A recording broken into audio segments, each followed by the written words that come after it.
I am pleased and honored to welcome my next guest. Seamus Bruner is the Director of Research at the Government Integrity Institute, and he's written a number of best-selling books with the legendary Peter Schweizer. Seamus, welcome to Crowdsource the Truth. Jason, it's an honor to be with you. Pleasure to see you, my friend. And, for people maybe who haven't heard of you or seen the great work that you've done, give us just a little bit of background on yourself and what you guys do there. So I've worked with Peter Schweizer since 2011, long time, over a decade. And the first book I worked on with Schweizer was Throw Them All Out. That exposed, among other things, the insider trading in Congress, led to a couple of 60 Minutes exposés on Nancy Pelosi and all of her stock trades back when 60 Minutes meant something. Since then, published a couple of books of my own. I'd say the biggest investigation, my favorite with Schweizer, was the Clinton cash investigation. I'm the guy who Peter brings a stack of 1,000 pages of IRS Form 990s on the Clinton Foundation, says make some sense of this. I put it into a spreadsheet.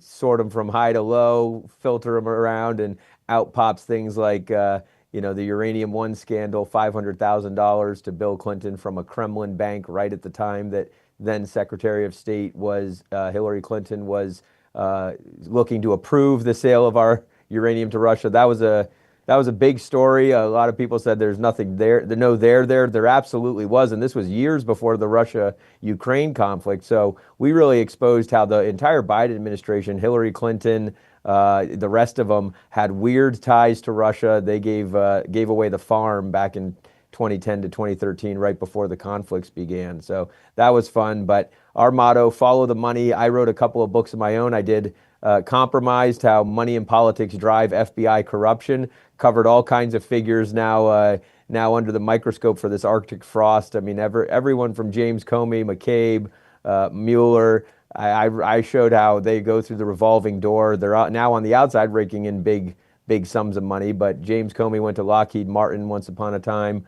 Robert Mueller worked for Booz Allen Hamilton. I totaled millions of dollars to these guys, and why their security clearances need to be yanked or at least reviewed, especially after doing things like Crossfire Hurricane and Arctic Frost. Thankfully, the Trump administration, Director of National Intelligence Tulsi Gabbard has done a good job yanking a lot of those security clearances, which these guys use to get rich.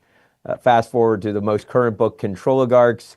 After all these investigations with Peter Schweizer and looking at the politicians and the bureaucrats, you get this sense that there is this class way above the political class, the billionaire class, who is really making a lot of the policy, steering a lot of this stuff.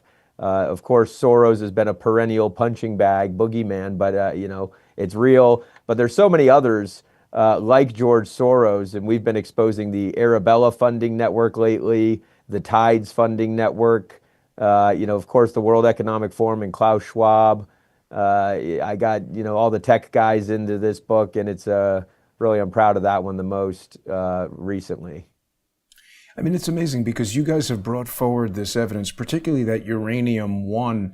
It was in the New York Times. I mean, is there something that's happened that maybe we don't know about, or is my perception that it sort of appeared, there was a lot of talk, and then nothing really happened?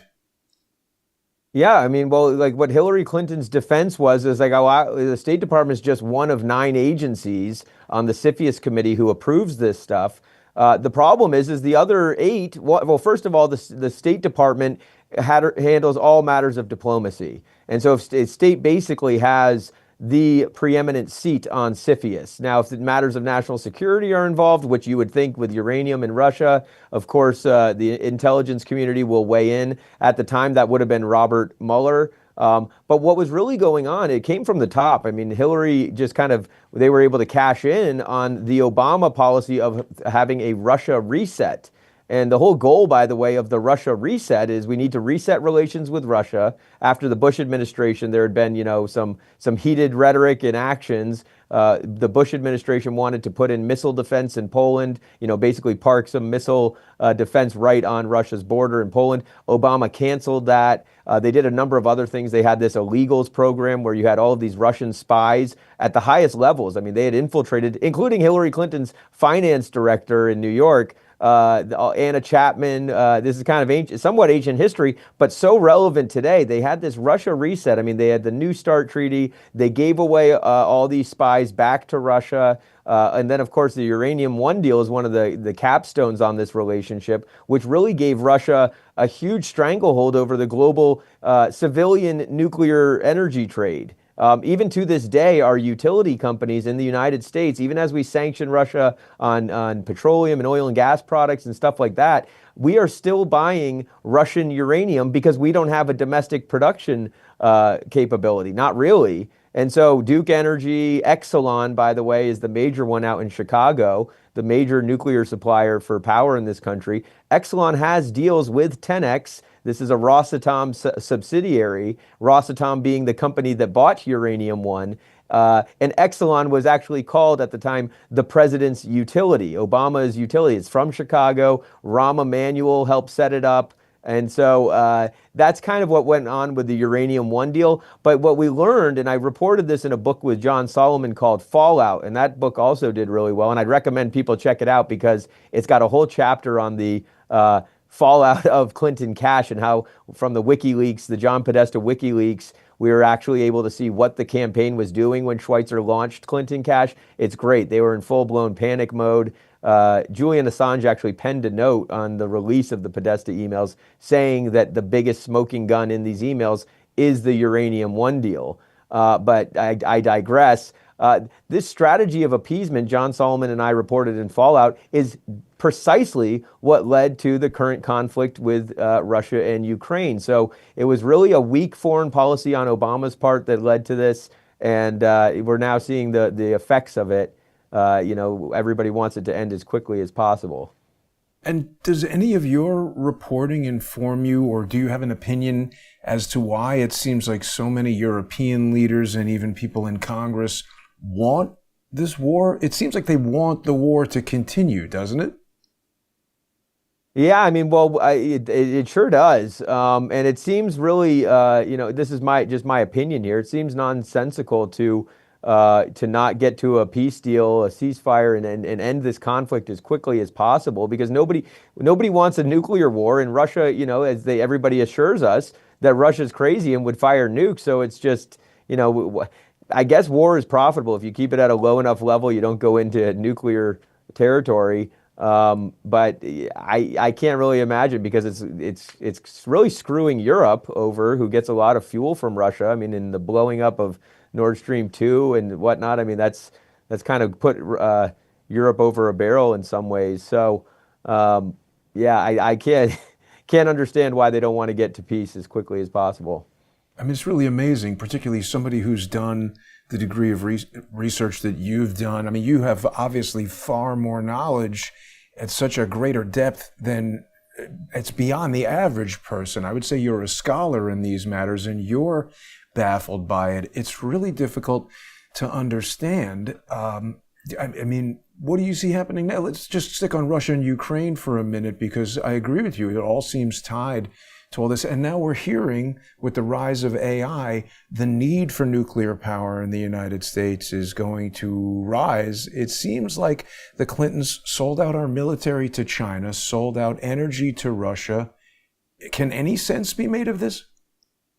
Yeah, that's exactly right. That's exactly what they did. I think Putin outfoxed him in a way with the Uranium One deal. Because I talked to people in the domestic nuclear production field, people who mine the uranium, and it's just the costs are so high because of burdensome regulations in the United States for producing civilian, nuclear reactor fuel. That Russia has really cornered the market, and a huge part of that, because the Uranium One, I mean, a lot of the scandal was that they bought up, production capacity, mines, essentially, deposits. It was out west, Utah, Wyoming, some in Texas. that when Russia bought that, people thought, oh, they're going to be exporting our uranium, and building bombs with it. That's not the case. That's not what the problem was. What they did is they mothballed those mines. They shut them down, essentially making it even harder for us to produce our own. And really all of the supply for the, Exelon or Duke Energy or PG&E, these huge utility companies, all of that supply is coming from Russia's state-owned nuclear agency, Rosatom. Really the biggest part of the Uranium One deal was the deposits in Kazakhstan. Bill Clinton flew over to Kazakhstan with Frank Justra, the guy who made the deal. He called it Frank Justra said, it's all my chips are on Bill Clinton. And he was always, most investors are looking to double up. Frank Justra said he's looking for what he calls a 10-bagger, where he can 10x his investment. And that's exactly what he did with the Uranium One deal. Couldn't have happened without the Clintons. And so what that did, though, is it gives the majority of the world's uranium supply, a huge chunk of it comes from Kazakhstan, right into the hands of the Russians. And we're not sanctioning them for that. Why? Because we don't really have any choice. And so the biggest thing that we could do, especially as you mentioned with AI and the needs for more energy, is we need to be helping out our domestic sector. There's a bunch of companies, but they just find that it's not, you can't, it can't afford to mine and produce uranium in the United States, especially when the utility companies have, cheap supply coming in from Russia. So we should sanction, or at least put a plan in place, Rosatom and the supply coming to our utility companies. The thing is, it takes a couple of years to get the production online, but the best time to start was yesterday, or better yet, let's start today, making a plan so that we can start producing our own nuclear fuel and just eliminating this reliance we have on Russia. It's interesting. I don't want to take you too far from the book Controligarchs. We've got to come back and talk about that. But when you mention Kazakhstan and Bill Clinton, it takes me to what is perhaps a lesser known detail of that. I'm sure you are familiar with Felix Sater, the Russian-born American real estate scoundrel who was pretty closely tied to the whole Russia. This is the guy who was sending emails to Michael Cohen saying we've got to introduce our boy to Putin. He's closely associated with Trump, but he really is a made man under Bill Clinton. He testified before the House Permanent Select Committee on Intelligence that he was a DIA, FBI, CIA, some kind of special agent. He's like the Russian James Bond. Here he is at a barbecue or something having cocktails with Bill Clinton. And I didn't know all those details about Kazakhstan and uranium, but I did spend quite a bit of time at the city of Almaty, Kazakhstan versus Felix Sater trial. And just talking to you now, Seamus, it makes me think there are so many details to some of these deals that despite the incredible research that you've done at the Government Accountability Institute and everything that's gone into the various books, it seems like there's still a lot of this that we just don't know. Yeah, completely. I mean, Felix Sater was, he's very spooky. He glows.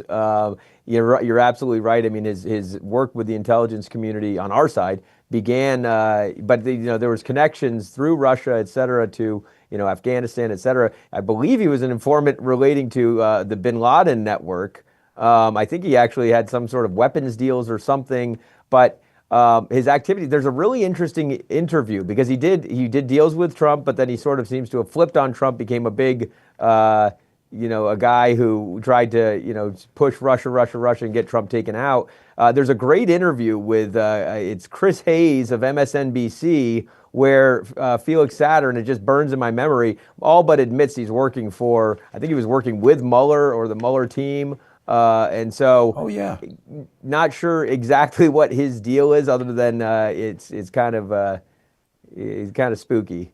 Absolutely. And Andrew Weissman wrote about that in his own book. He said that he recommended Felix Sater as a cooperating witness to Robert Mueller. I confronted Weissman over that at an NYU law lecture, and he just out and out lied about it.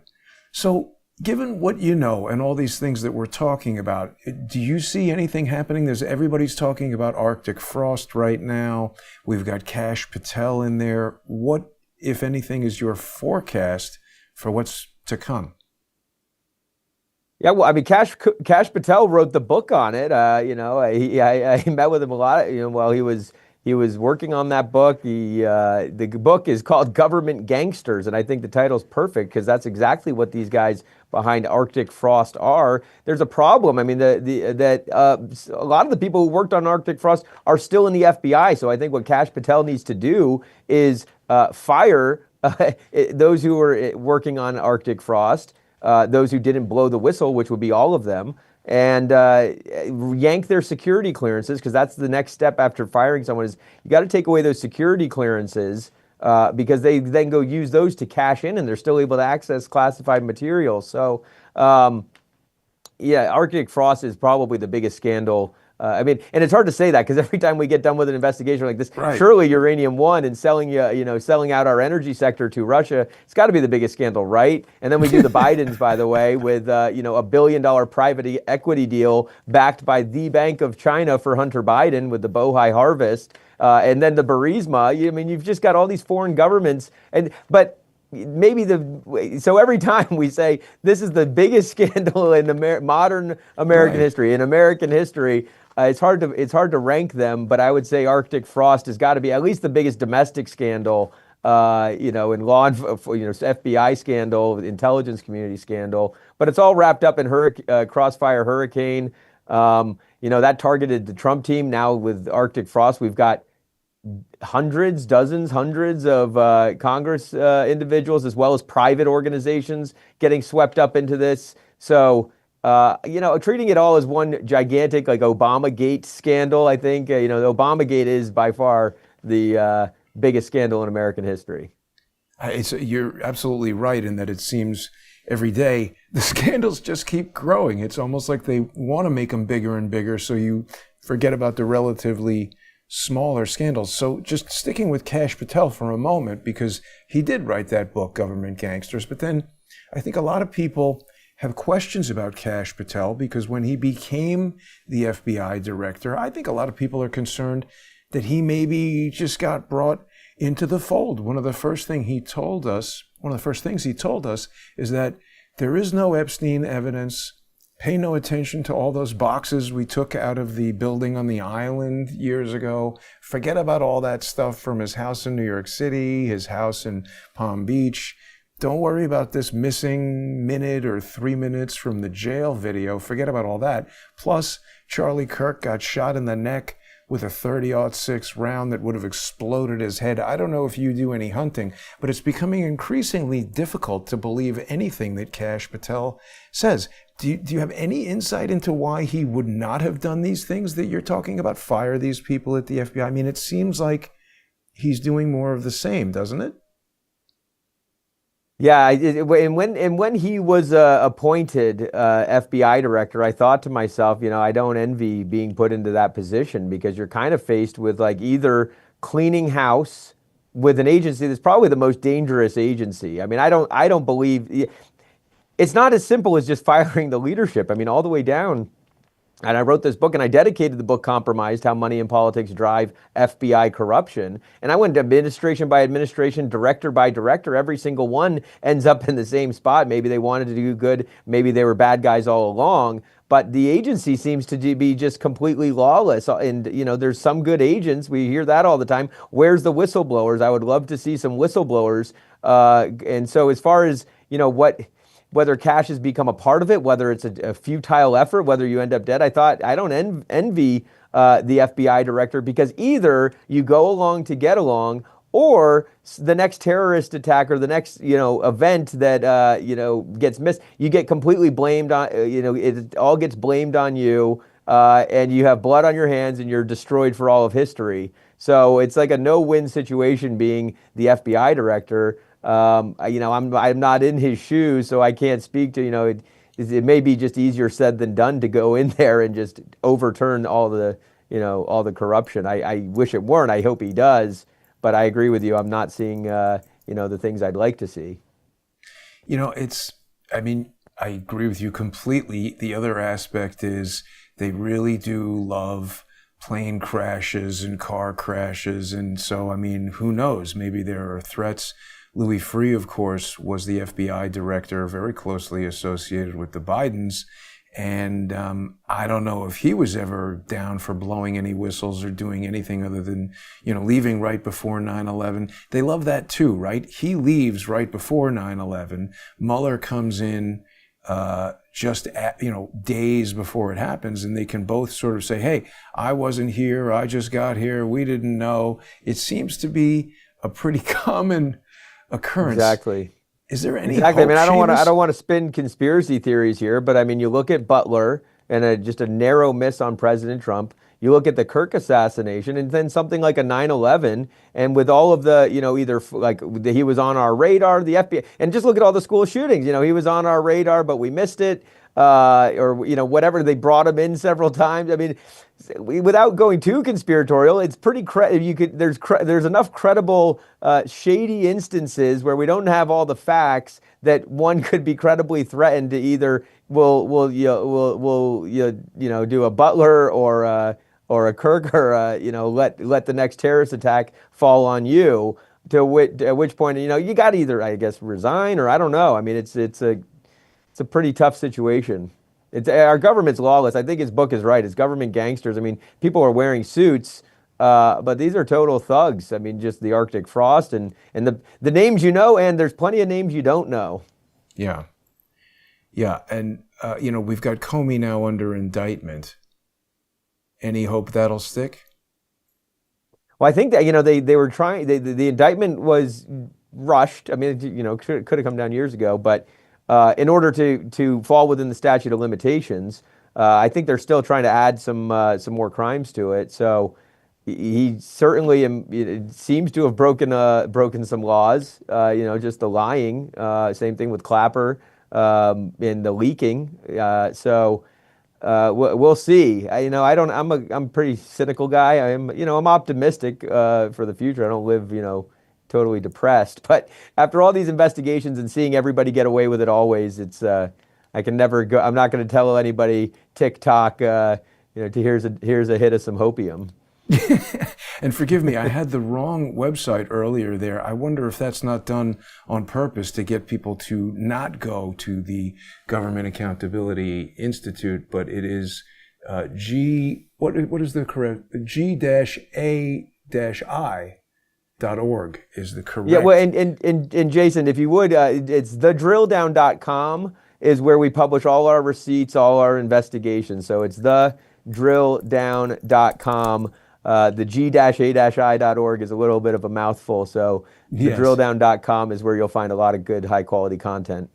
There you go. That's great. Oh, I love the logo here with the Capitol building.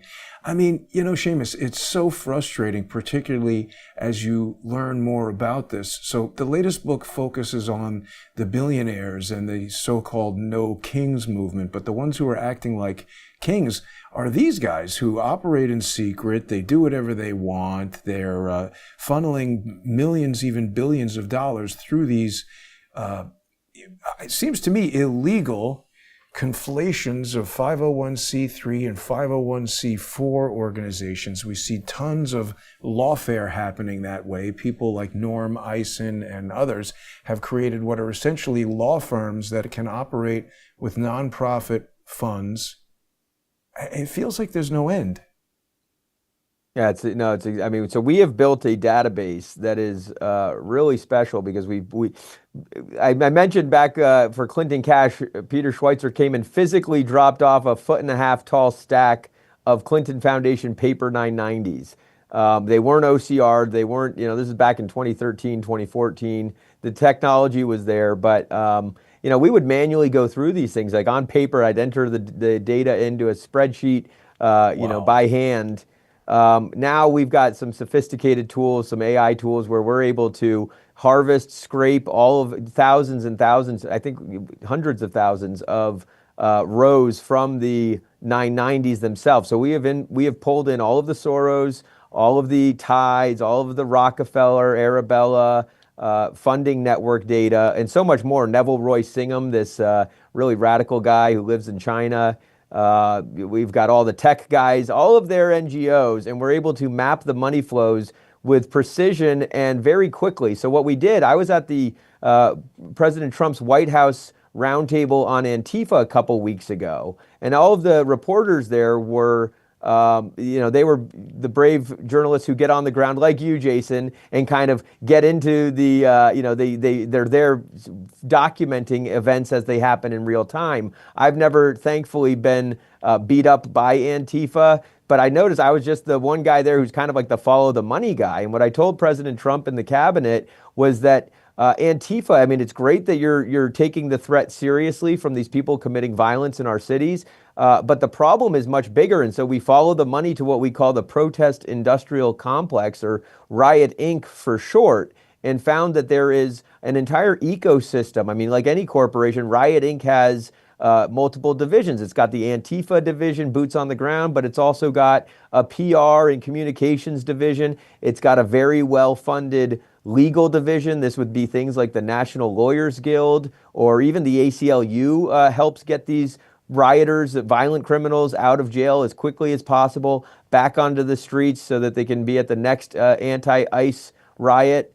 And so you have to take the whole thing as a whole. I mean, you're not going to, nobody's against, I mean, we're all very much in favor of First Amendment protected activities like the right to peacefully assemble and protest. But when you're committing violent crimes, when you're committing arson and assaults on law enforcement and property crimes, the book needs to be thrown on. These people need to be locked up and put in jail for as long as possible. And anybody who is funding this, knowingly funding this kind of chaos and mayhem, well, they should be charged with it too, either whether with conspiracy type charges or something like a RICO, as President Trump has mentioned, specifically in relation to George Soros and his network. So that's what we do, is we follow the money. We found over $100 million going into Riot Inc. from these big NGOs. We also found more than $100 million from taxpayers, which is that really shocked President Trump, is that taxpayers indirectly are funding this. You know, you give money, your taxes get taken out. Well, then the government then gives that to the Tides Network or the Rockefeller Network or the Soros Network for USAID or whatever type activities, spreading democracy or helping indoctrinate the youth with some school program or whatever it may be. But the money's fungible, so it goes into their accounts, and then they go fund, various 501c3 and C4 riot organizations, things that are professional protesters. They go city to city doing things like Tesla Takedown and May Day and No Kings. And yeah, most of the attendees are not paid and they're not committing violence. So, we're totally in favor of peaceful protests, but the ones like in Portland, Seattle, Chicago, and elsewhere, down in Atlanta, there was a pretty violent one a couple years ago, 60 people arrested for domestic terrorism. I mean, just firebombing police. So, that's the stuff we're tracking. And you bring up a very good point. Like, look, anything that you fund and allow to carry on, it's going to grow. You mentioned the Tesla takedowns. I think we're on the verge of a potentially even more dangerous situation. I just want to play this short clip for you. Maybe you've seen it. This was a Tesla takedown in March where I encountered Zoran. You're running for mayor?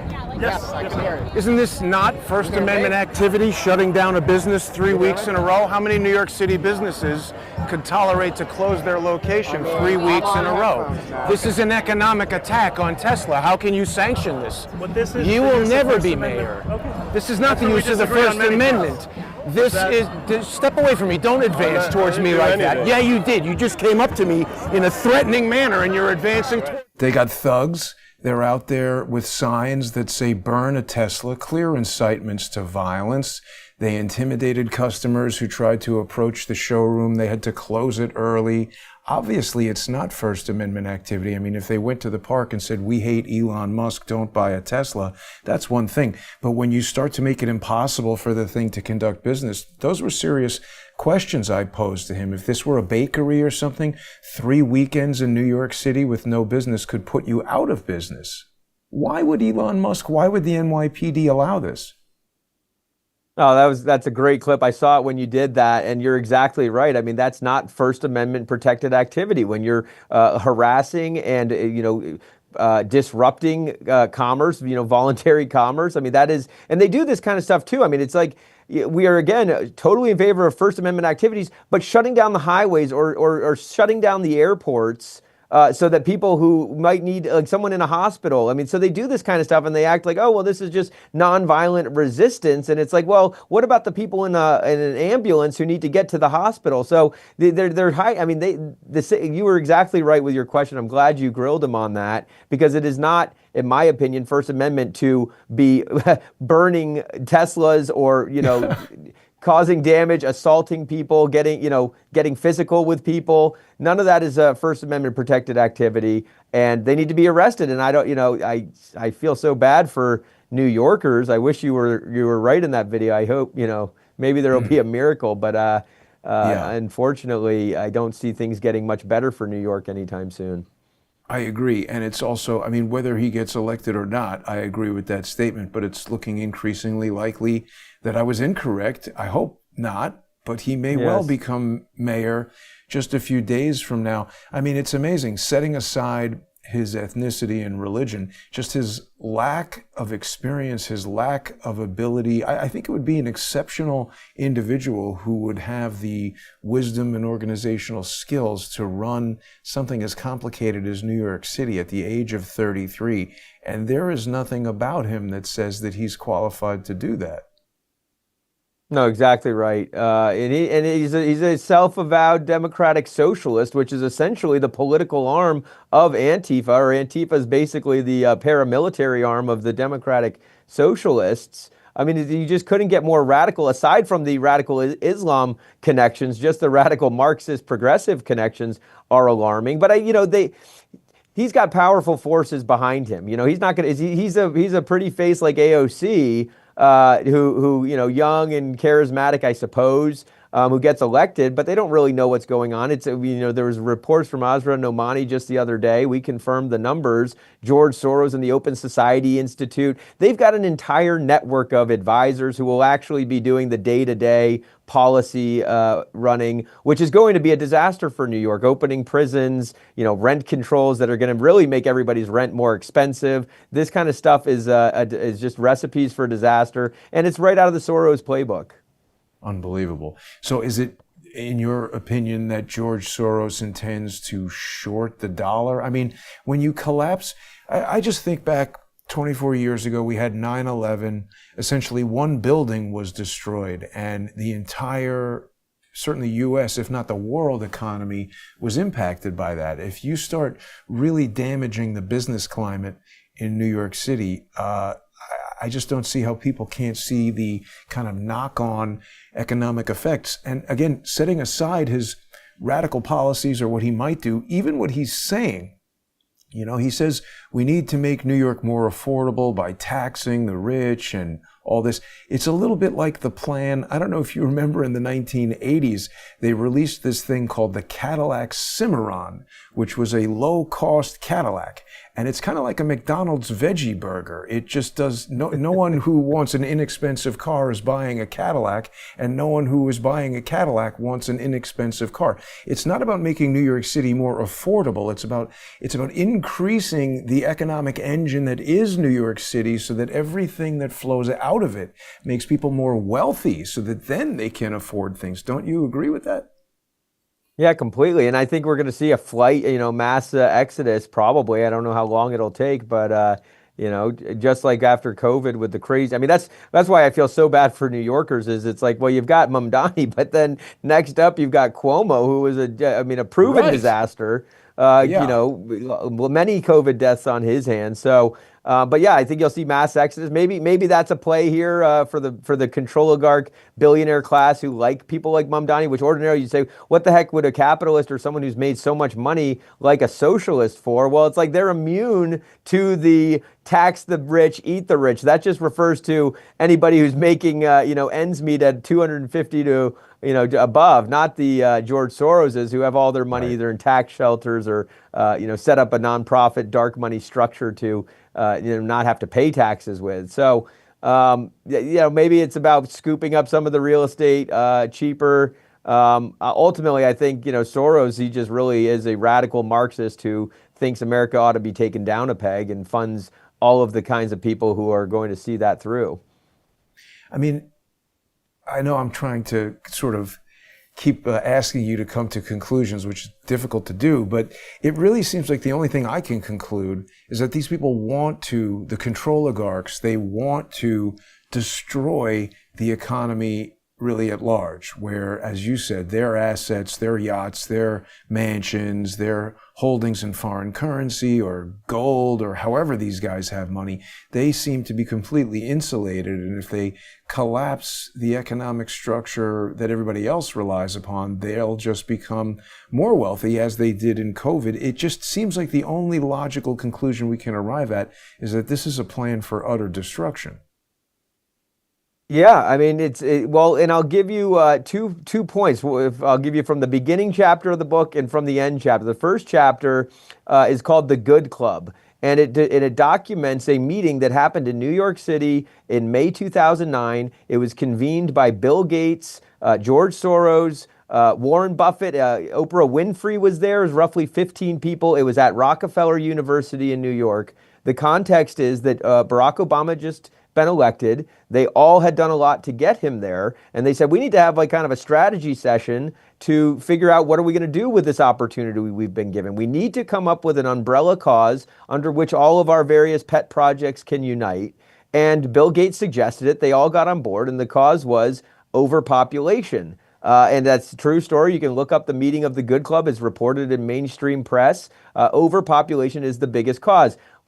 You'll have to get into the book to see how they plan to deal with all of that, but I'll give you a little flashback that is covered in chapter 1. The Rockefeller Foundation funded something called the Population Council, as well as Planned Parenthood, going back to the beginnings with Margaret Sanger. Their abortion is obviously a great way to control population growth. It's been wildly successful. But there's this document that is between Planned Parenthood and the Population Council. Rockefeller funded both. And it's saying, what are some ways, and there's just brainstorming, spitballing ways that you can keep population growth down. And my favorite one, I mean, it's so dark and insidious, but my favorite one was just a 2-word bullet point: chronic depression. They had things on there like promote homosexuality, LGBTQ lifestyle, but just chronic depression was under the economics. I mean, of course, encouraging women into the workplace, figuring out ways that people cannot have more kids. Really dark stuff. It's there in black and white. It's called the Jaffy, Jaffe memo. You can read it, read the memo, but I document the context around it in the book. So that's one: chronic depression, economic malaise. These guys are truly Malthusian. I mean, these controligarchs really believe there's too many people breathing their air, especially when you're in New York City. So that's one. Then we get to the end game chapter, and this way the whole book goes through central bank digital currencies, digital IDs, controlling the food supply and the war on farmers, all these other control schemes. But we get to the end game chapter, and most people can't believe that these guys have stuff in common with the Chinese Communist Party, that Bill Gates praises the CCP. We're now actually finding out, and this is before the book was published. I didn't know this, but just recently Chuck Grassley's investigation in Bill and Melinda Gates funding CCP front groups. But I have in chapter 10 all of these China connections to these guys. They actually are pro-China, and really what they want to do with an end game is social credit score. They want to use all of these mechanisms for control so that they can cut out any sort of critics of theirs, any sort of threats to their control schemes. They want to be able to shut it down, much like the authoritarian CCP does in Beijing. So that's a spoiler alert on the book, but that's where we're going. They want chronic depression for a variety of reasons, which include not being able to have big families, and the other is they want to bring us closer to CCP style control. It's amazing. And I mean, that Jaffy memo, I hadn't heard about that before. It goes back to 1969, but it sounds like what you're talking about really is a really deep-seated and underhanded level of psychological control that goes to movies and music and now social media. As you said, promoting homosexuality, promoting even promiscuity, preventing people from kind of the opposite of what Charlie Kirk was talking about. And with regard to the social credit score and all that, we really got a taste of that with the government, Department of Homeland Security, this Disinformation Governance Board that was headed up by this vile creature who's become one of my arch enemies. I'm in several legal actions with Nina Jankowicz. This person lied. I just the Mary Poppins song is now echoing in my ears. I don't know if you know these details, and not to make it about me at all, but just about her. I was the one who pointed out that while she was working for the Department of Homeland Security, she appeared to be receiving funding from several foreign nonprofits to a privately owned LLC that she was the sole member of. One day after I published that, this Disinformation Governance Board was completely disbanded. She was released. She'll say she resigned. I say she was fired. And the question that I was asking was, shouldn't this person be registered under FARA? And sure enough, she came back 6 months later, registered under FARA, but not before she went and lied to the court in Arlington, Virginia, and the police, and got a temporary restraining order against me, essentially making it illegal for me to even mention her name, utilizing various Lawfare-connected law firms and lawyers. She was able to restrict my freedom of speech. If I had even mentioned her name on social media during the time that this restraining order was in place, I could have been arrested. I wasn't allowed to purchase a gun. I wasn't allowed to exercise the Second Amendment. I wasn't allowed to exercise the First Amendment. Even though she was in Congress and things, it was essentially illegal for me to talk about her. I had to outsmart her highly deceptive and I allege criminal legal team with counter lawfare tactics to get that TRO lifted, and it's still an ongoing legal battle with her. Completely disgusting. Yeah, and good for you, Jason. That is one of the solutions. I mean, in a way, although your story makes it seem like, who would want to bark up that tree? But we got to just keep exposing them. So that's great work. And you see that when they're exposed, they retreat. Of course, they fight back too. But this is, and I believe Nina Jankowicz is in the Disinformation Governance Board. It is specifically mentioned in like the mind control chapter, or the maybe information control. But certainly none of the details that you reported. That's great work. These are kind of like, they believe, these Controligarchs and their bureaucrat, puppets believe in like these public-private partnerships where they get to kind of have all of the powers of the government, but also none of the accountability or transparency that, of being a private sector entity. They don't want to be held accountable. They don't want to have any transparency in their movement. They want to be able to be paid from private sources. So great reveals there. But then they want the awesome powers of the government, like being able to crush you and have the monopoly on the coercive use of force. So, we've really got to wake up. I mean, that's what the World Economic Forum is doing in the post-Klaus Schwab era. They've put Larry Fink in charge of it. They say public-private partnerships are going to be our bread and butter. And so, we got to expose these kinds of things. It's not good stuff. And it happens at state, federal, local levels. I mean, after the Charlie Kirk assassination, we looked at a lot of groups out there in Utah and found that one where it had connections to the United Nations and World Economic Forum. No links to the assassination itself, but it was just kind of staggering that, colleges and stuff are now partnering with the UN and the World Economic Forum. It's crazy. It really is. And, these are all different parts that fit together in a puzzle. And the public-private partnership, the abuse of 501c3 and 501c4 organizations really enables the lawfare aspect of this, which underpins kind of everything, because as you have pointed out, either directly or indirectly, they're able to take advantage, for instance, with the Disinformation Governance Board. They're able to do things with social media where they can say, well, Twitter, for instance, was a private company. So if they shut down Jason or Seamus or anybody's ability to exercise the First Amendment, you can't say that they're even subject to the First Amendment because they're a private club who can decide that you broke their rules because you said something bad about transgenderism or whatever it is that they like. But at the same time, they use these lawfare tactics to hide behind legislation like the 47 USC Section 230 this protection that social media sites have from any kind of legal accountability. So, I don't know if you know this guy, Adam Sharp, but he was very important in the rise of Barack Obama. He was a Senate staffer who then became a Twitter executive. He's also very closely in a roundabout sort of way, he's closely connected to the former FBI General Counsel, who is now a U.S. District Court Judge, Valerie Caproni. This all has to do with the control of the First Amendment and, sorry, I'm scrolling through this so quickly, very annoying. But this is how they took control of Twitter and took everybody out. And they're protected from any kind of legal action that you might normally had, as you said, through these really devious public-private partnerships. Yes. I mean, that's really good stuff. I got to jump, but I want to compare notes with you because you know so much. So I've been following you for a really long time. I'm a little past my next interview. They're hitting me up, but that's all right. Let's connect offline, and I'd love to join your show again soon, Jason.